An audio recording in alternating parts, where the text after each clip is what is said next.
Welcome once again to another episode of the Independent Thinkers Podcast, where we talk about local life, sports, and politics. And today I have a very special guest with me, Miss Stepheny Houghtlin. Stepheny is a very popular blogger. She generally writes about Main Street, and she loves downtowns, and she is very popular in our downtown community. I've kind of given her a nickname, the downtown grandmother. You know, she really cares about downtown and the buildings downtown. So, hello, Stepheny. Welcome to the show. Thank you so much. Now, tell me a little bit, before we jump into the blog, I want to know a little bit about you. You know, you and I have had some great conversations over the last year. We met each other about a year ago during the campaign. Right. Kind of took a liking to each other. And, you know, it's a lot of subjects that I'm confused about. I talk to you about, and you do the same with me, and we have a great relationship because of it. I think so. Tell me a little bit about you, like your background, where you're from, you know, a little bit of family history, a little bit. All right. Born in Chicago. Chicago. Yes. Wow. City of great architecture, right? Wow, yeah. And was raised in Evanston, Illinois, which is the first suburb north of the city on the North Shore. Now, what time period was this? Like I'm trying to picture Chicago when you were young. You know, what time period was this? It was Well, in the 50s, 60s, you know, yeah. that kind of thing. Sure. Okay. And wound up graduating from a great high school where I thought I was going off to college to be a journalism major. Yeah. Went to the University of Kentucky in Lexington. Wow. Yeah. Only school I applied to. Yeah. And had a wonderful experience, but didn't, wound up with a sociology professor who was my freshman advisor. Yeah. Somehow or other, he talked me into being a sociology major. So, and began to be involved in politics. You know, was Even back then, you Oh, were involved yeah, in politics. yeah, Now, yeah. did you hold office, or were you like? I did. You did? Wow. I eventually landed in a little town in West Kentucky called Owensboro, Kentucky, Yeah.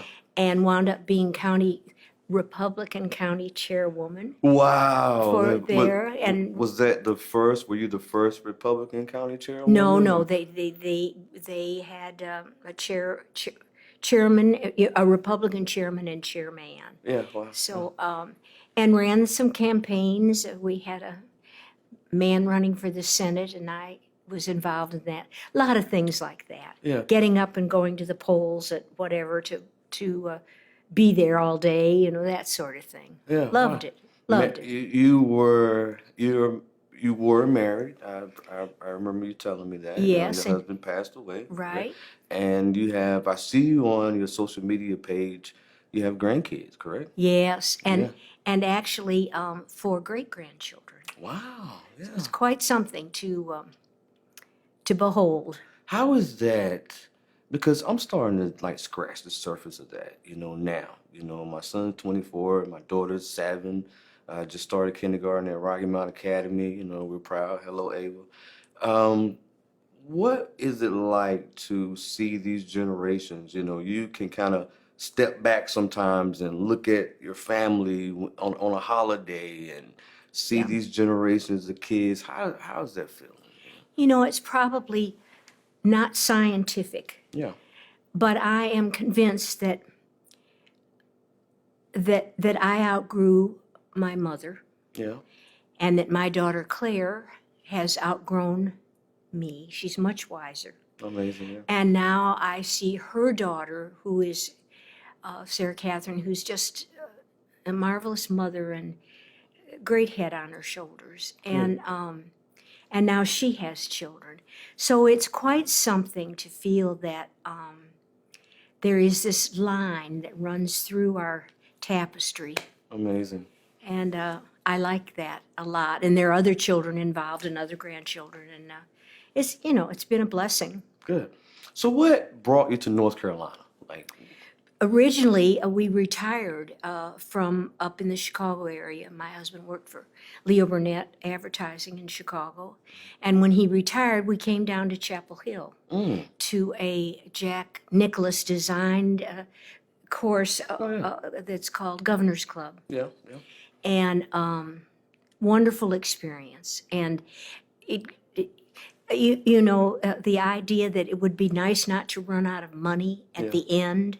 Yeah, It seemed like it was a wise idea to size down. yeah, yeah. And when we wound up coming here because my daughter and my son-in-law, George Greer, who's the rector of St. Andrews, they were here, as were their children. Yeah, And so we came here, didn't know anybody yeah. except them. That's when you were in Chapel Hill.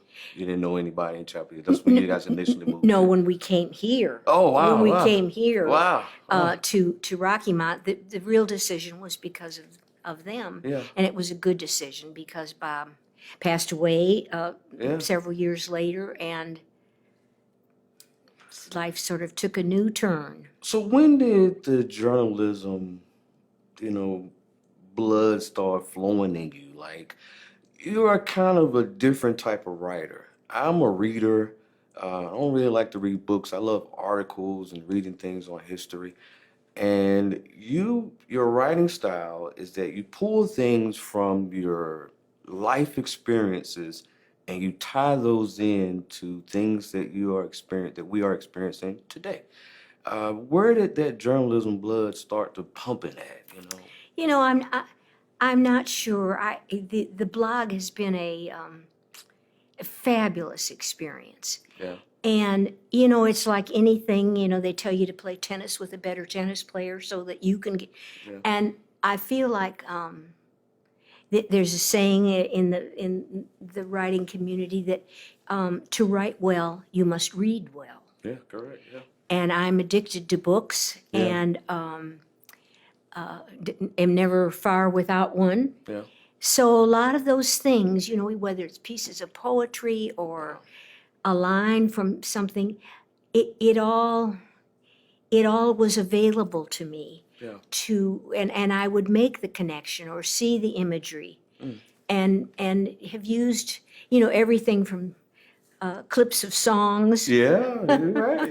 Yeah, yeah. Buildings. And, Yeah, exactly. So you said that you thought you were going to be a journalist when you were coming up. Mm-hmm. So that's always been kind of a lifelong type of journey.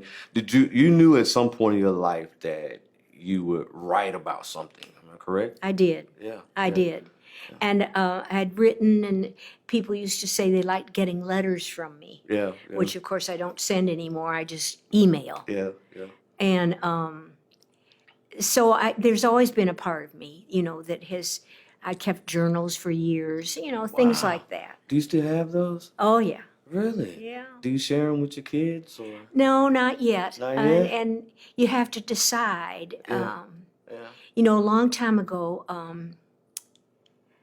Are you before you give it that thought? Are you completely honest in your journals? Like, are they like things that your innermost feelings and how you feel about? You things? write them with no intention. You don't edit them as you go along if you do it wisely. Yeah.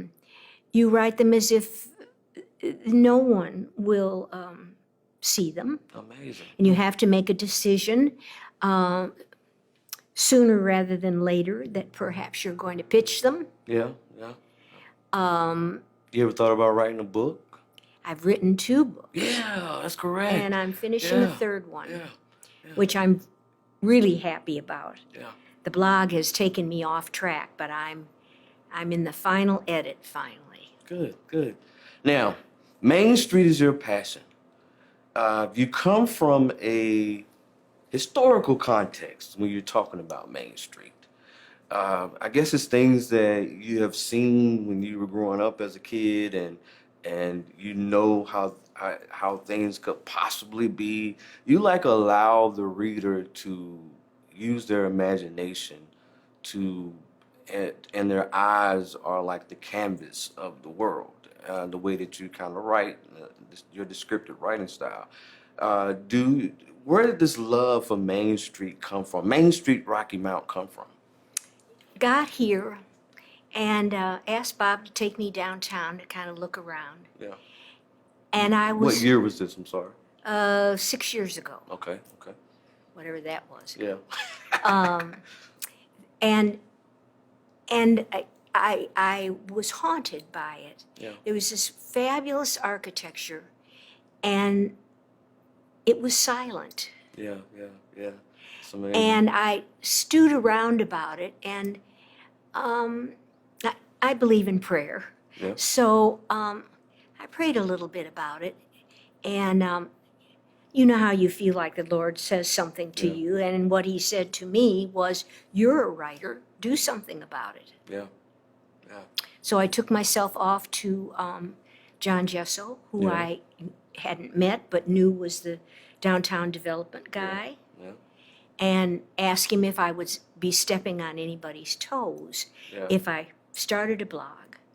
And he said a lovely thing. He said, help me change the narrative. John said that. Help me change the narrative of downtown. He's gonna love that you mentioned that. I know Well, he it meant knows. it meant a lot to Yeah. me because I felt that somehow or other I had been set free Yeah. to figure out now what I would do. Yeah. And that was the beginning of it, and the nostalgia. Yeah.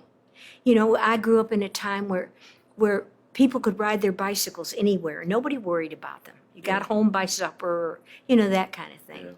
Yeah. And there was, my dad would send me down to the corner drugstore with a quarter and asked me to bring back the paper, and I got an ice cream cone out of it or something, you know. Yeah. So it was a time of, you felt safe. Correct.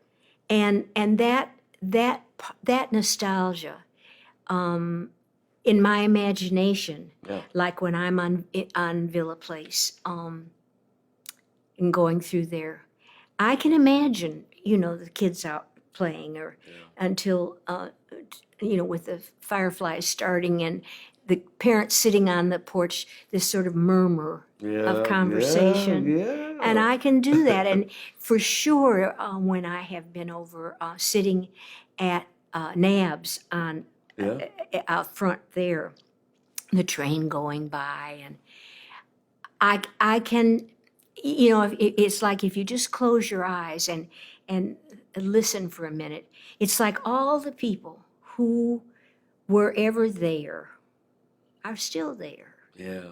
And they need honoring and remembering, and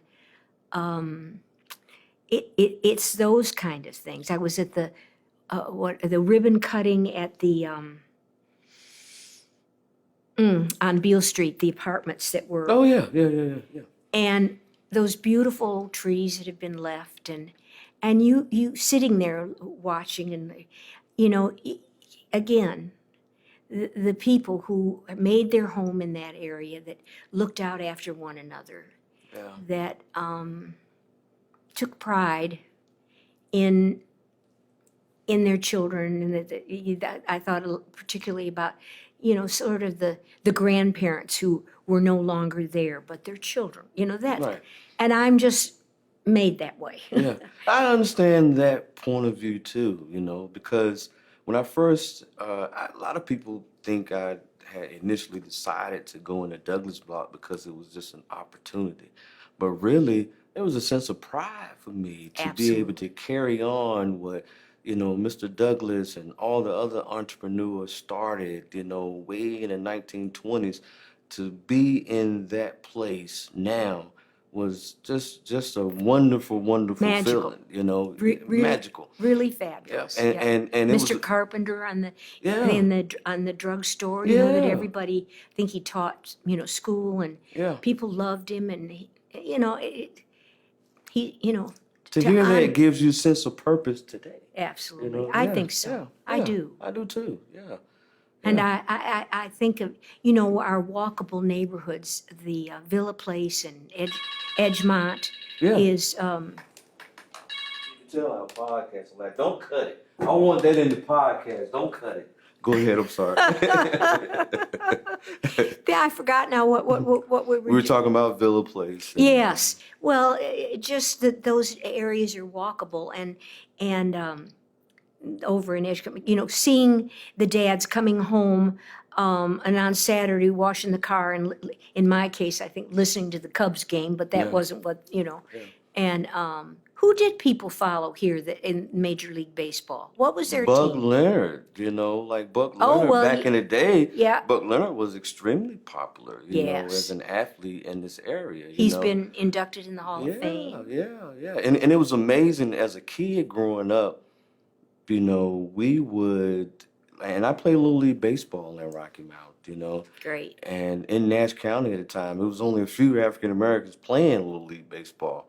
And, and it was like, once we developed the love for the game and did our research and we realized Buck Leonard was here, I mean, it was an honor to try to get his autograph. It was a mission of every young Yeah. kid in the community to get his Yeah. autograph. So I understand that perfectly. What is your favorite thing about downtown Rocky Mount? What is the one thing that you saw besides the buildings? I know you're gonna say the buildings. I was going to say the architecture. The architecture. Besides the architecture, what is something else that kind of tickles your fancy a little bit about downtown?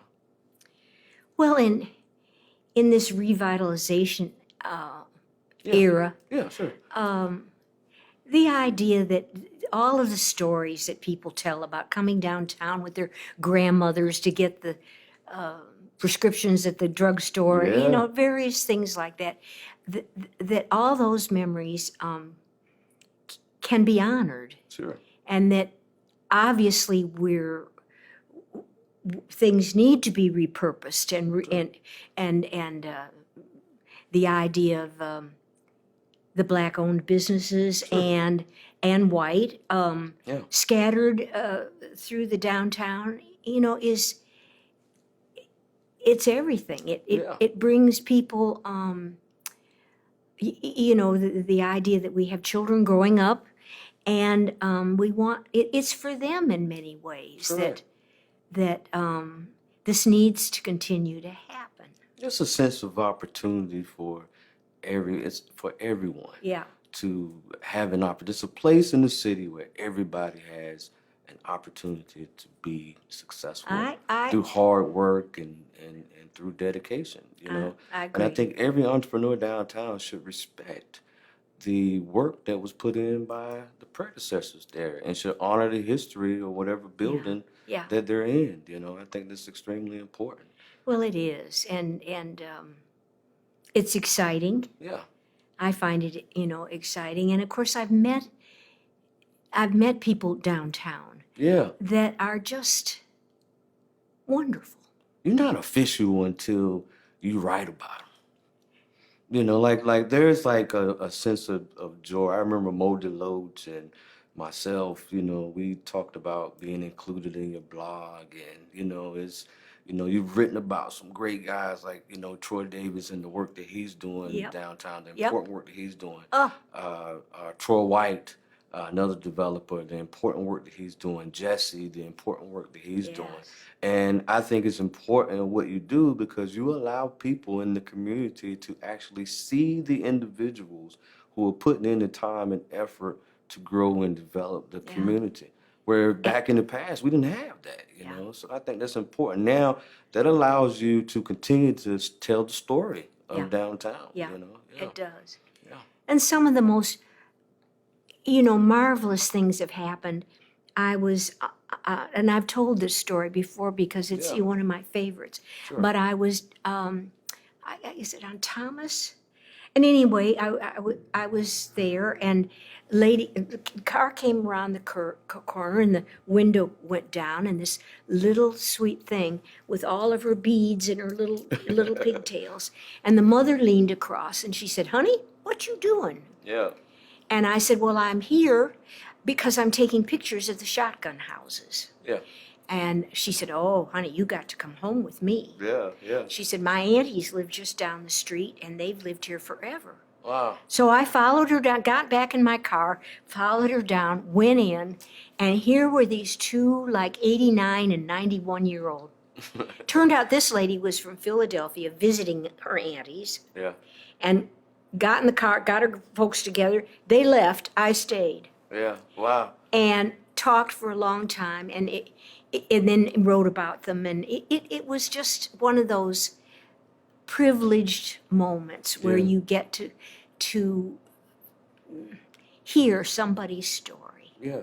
Yeah. It's amazing. Yeah. Now, you and I talk a lot about, you're not only, interested in downtown. You talk a lot about the neighborhoods. You ride through the neighborhoods. Like no neighborhood, you don't care about a barrier. You're No, coming no. through. If it's a historical context there, you don't care. You're going to No. come. And you look at every neighborhood in Rocky Mount from a different perspective, where you go into an area that people may consider to be crime ridden or in the dumps or whatever, and you go in that area and you find the bright spots and you write about it, just like the shotgun houses. Yeah. What would you love to see happen for the neighborhoods in our community? Because there's some historical neighborhoods in Rocky Mount. Oh. And it's amazing. And the architecture, the housing, here in Rocky Mount, we've got some things that aren't anywhere else. I mean, Yeah. that are still standing. And when you go into the neighborhoods, of course, my greatest interest was in the shotgun housing because I felt that it filled a need that we had. Yeah. If they could be brought up to code, restored. Sure. It provided housing, workhouse. Workforce housing. Thank you. Yeah. Workforce housing, and seniors, singles, young professionals, and I thought the Pollyanna that I am, I thought it was all simple. Just do what I think you should do, which is to save these shotgun houses, which will help return turn the neighborhood into a safe place to be, to raise children, to look out after one another, and etc. It's important that people, I like that idea. You and I talked about it when I was running the campaign. It's important that people, that we provide an opportunity for ownership. Absolutely. For people, especially for, millennials and, Gen Xers, and that we provide an opportunity for ownership so that they can own their communities. Now you start a new generation of people that care about their community because they have a stake in it, you know. And, some of those older homes that are around the city, you and I both agree could possibly be invested in and be the gateway to that opportunity. And some are. It's happening. But I feel like somehow or other it needs, down in New Orleans, they began to value it. It turns out that history-wise, the shotgun architecture is now being recognized as a significant contribution to America. Wow. And I know that it's dismissed because it reminds us there was poverty, there was this or that. But if you can get around that and say this is an answer, and it does more than just put somebody in a house. It'll help build safe neighborhoods again, etc. Where crime is taking place in boarded up houses and stuff like that. Right. So it's somehow or other to have more buy-in to the idea that this should not be, they shouldn't be allowed to continue to deteriorate. Doing your research, when were a lot of those homes built? I know there are a lot of shotgun homes on Happy Hill. Yes. And And there's some Pine in Little Street and Raleigh yeah, and Pine Street and all, you you know, know a lot of neighborhoods in the city, and I remember going to some of those houses and visiting friends. It's a basic setup. You walk in, there's a living room. You go into walk straight to the next room. There's the kitchen. Off, continue straight. There's the bedroom, and in the bedroom there's a bathroom. that's right. And so I remember as a kid, going to visit friends in those places. But doing your research, when were a lot of those built? Well, like Villa and the places 1930s or Wow, it's amazing. before. Yeah, And the reason I mentioned New Orleans is because um, they now have tours, yeah, the shotgun houses. And when you see, Lige Daughtry sent me a video of a shotgun house that had been renovated. yeah, And you looked at it, and this actually was a double. And so they were able to remove a wall. yeah, And when you see what can be done, it's like the mill houses. yeah. You walk in and you say, this That's is, amazing. yes, That's wonderful, amazing. wonderful. I was, I at first I was like, man, Rocky Mount Mill, they are rebuilding houses over there, and I was a little offended by it, being that, that was a neighborhood that, I used to frequent as a kid, but if it's gonna bring, a stronger tax base and more opportunity for ownership, and it's gonna look good, I thought it was important to, get behind the project a You little bet. bit, You and it bet. looks great, It you does know. look great, and it's brought, one thing leads to another. Yeah, And the success of that has been an enticement for other investment. yeah, yeah, to come to the area. And to, for me, to preserve that history. Yeah, that's the most And important. the stories. I mean, the new Beans and Books and Beans. Yeah, yeah, yeah, yeah, Fabulous what they've done. yeah, But the point is that it was a canteen. yeah. You see the And old picture in there yeah, as well. yeah. It looks pretty much the same. And You know? the idea that now it was crumbling. I mean, it isn't been a project that not too long ago got undertaken. Yeah, And what a difference. yeah, it looks great over there. Yeah. I'll go back to the bricks, the architecture. You and I share a love for bricks. I've Uh, never met anybody share. Mine comes from a different context, but you love the historical context of bricks. What is it you know, that amazes you about bricks? you know,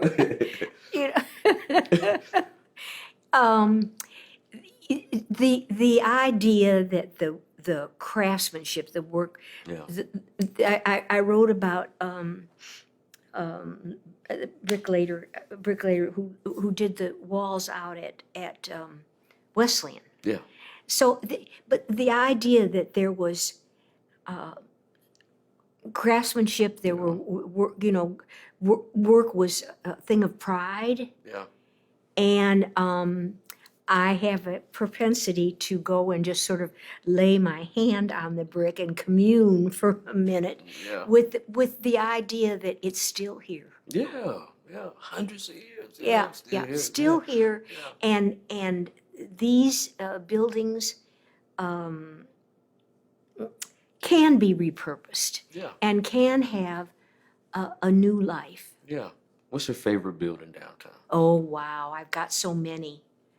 One of my favorites is not right on Main Street, but it's the old fire station. Yeah, I love that. I remember when they did that. Oh, Right across from City Hall. yeah. Yeah, I like that house beside it too. Yeah, Yeah, yeah. yeah. No, it's beautifully done, and downtown there's so many.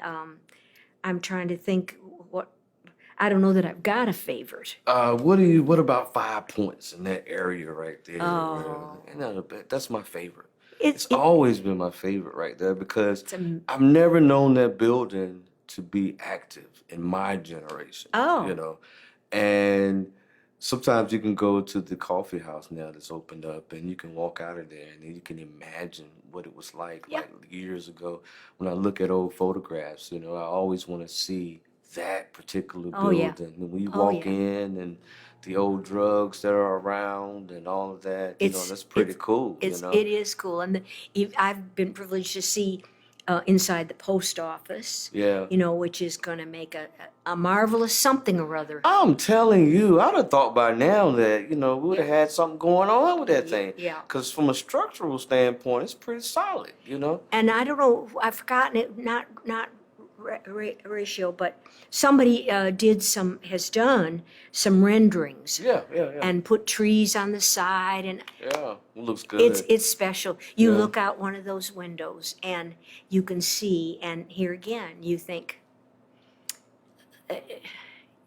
well, I'm repeating myself in No, go terms ahead. You're fine. You're fine. and just in terms of the nostalgia of Yeah, it. And I love that Five Points area. yeah, And they've got some great things going on already. yeah, You know, yeah. I've made friends with Jay, with the florist. Oh, yeah, Javelin. Yeah, he's a character, and He, he's a good friend. he's a good man, Yeah, and yeah. he's creative and He's like Picasso. He reminds you of the stereotypical artist.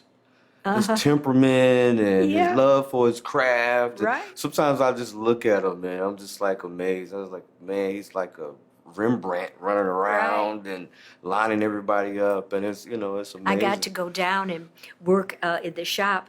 And we were doing something at church, and um, we had vestments out. Yeah, And I wanted to do flower arrangements that matched the colors and such of the vestment. sure. And so they were, like at Advent, kind of. Yeah, And the one that I was working on had a red vestment, and so I did the arrangement down there with him, yeah. going by and saying, Oh yeah, that's what he does.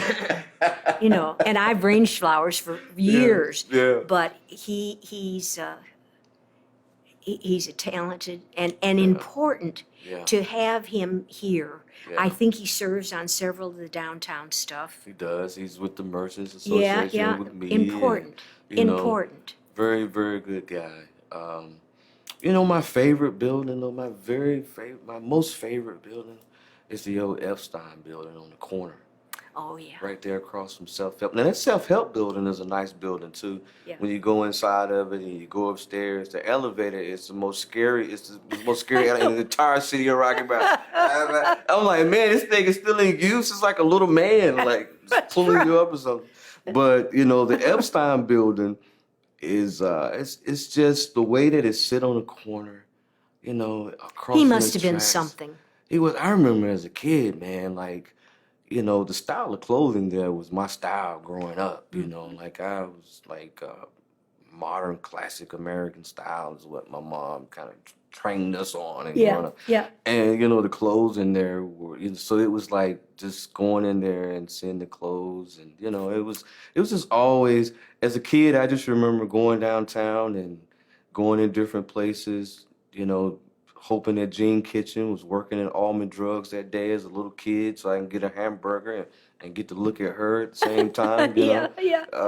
Going to Belt Tyler's with my mom and riding the elevator up and down, and Fabulous. I remember when Station Square first opened up, and it was like this new mini mall concept, and it's just so many great memories that are down there for Exactly. people in Rocky And when Mount. I wrote about Mr. Epstein, it got tremendous comments back, like how much they admired him, or that they Yeah. had worked during the summer, Yeah. or just lovely things. It was amazing. Like when I was researching, we were thinking about doing the offshoot of the Downtown Merchants Association. So I went back, and me and my friend Ken Hunter, City of Rocky Mount, who's a great historian also.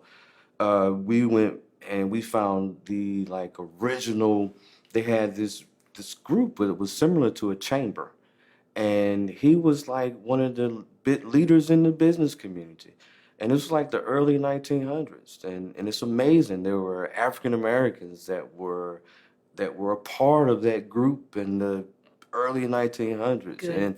and it was amazing how everybody in the community and the way it was written up, it was like everybody look after everybody. We put our money here, and we distribute that money to make sure everybody downtown Yeah. eats, Yeah. and I thought it was like an amazing thing It back is. then. And it can you know. be that again.